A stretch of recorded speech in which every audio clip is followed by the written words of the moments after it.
Бірінші мамандандырылған өрт сөндіру бөлімі, азаматтық қорғау сержанты Қазбек Өмірза.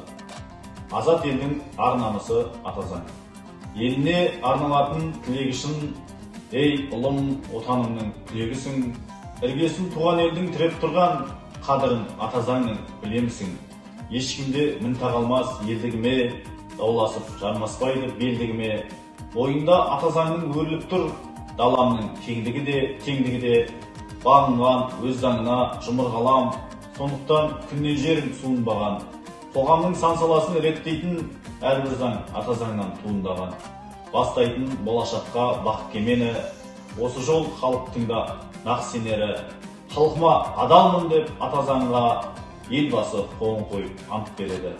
Болғанмен бұл өмірде айлан күшті, ел үшін кім тындырар қайран істі. Еліңнің дамуы мен дағдарысы олдағы ата заңға байланысты.